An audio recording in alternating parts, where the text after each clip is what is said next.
Number 43 in the Slasher Classics collection is Schizoid, starring Klaus Kinski, Marina Hill and Craig Wasson. And I didn't really know too much about this one. Obviously know who Klaus Kinski is, and I'm just really interested in these kind of slasher movies, period. We're introduced to our main character of Julie as she's having a hot tub party with her friends. As in typical slasher fashion, somebody is watching from the distance, taking pictures even of her and just listening to her conversations.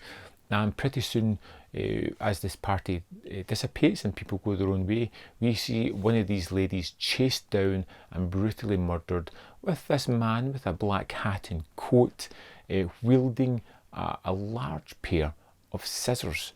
This leans extremely heavily into the giallo mould, while still he's trying to lean towards the current trend of slashers in the 80s when this came out. And from then on, we discover that Julie is part of a therapy group led by Dr. Fails, which is just a hilarious little twist on words there, played by Klaus Kinski, who in this movie is terrific and just completely odd, as you normally get with Kinski. His performance is rather weird as this man who strangely ogles his daughter, who in the least professional way possible tries to sleep with every single one of his female patients within this therapy group himself, and it seems to be irresistible to everybody, which is just baffling but kind of funny at the same time.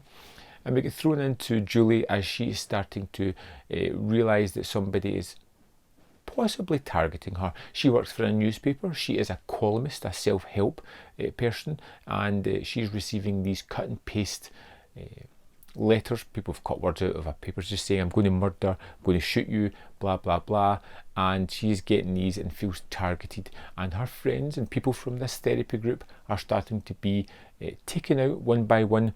And then we have the daughter of Dr. Fails, Alison, who seems very damaged as well.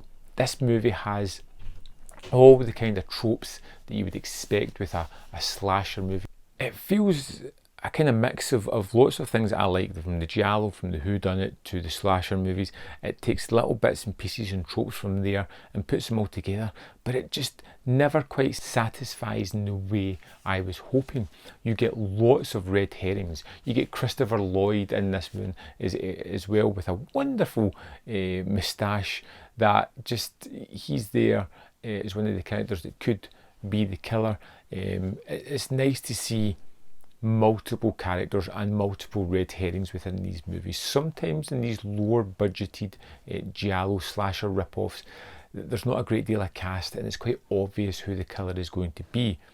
Of course, this one I think it's still apparent who the killer is, but it offers you a lot of other suspects, which is really nice to see.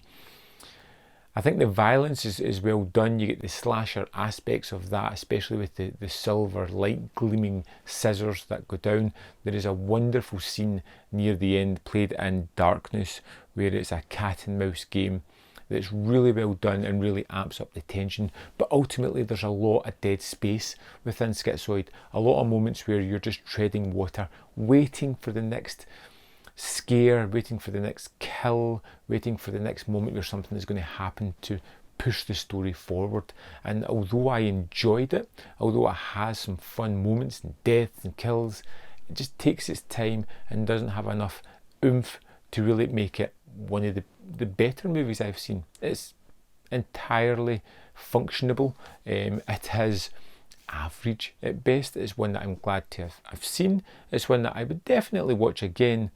But there are so many other giallos or slashers that I would put before this one. Still, because of the performances of Klaus Kinski and some of the other actors, I think it is definitely worthwhile checking out. And I'd love to know your thoughts on this movie. Let me know in the comment box below. I'll see you next time on Man v Film.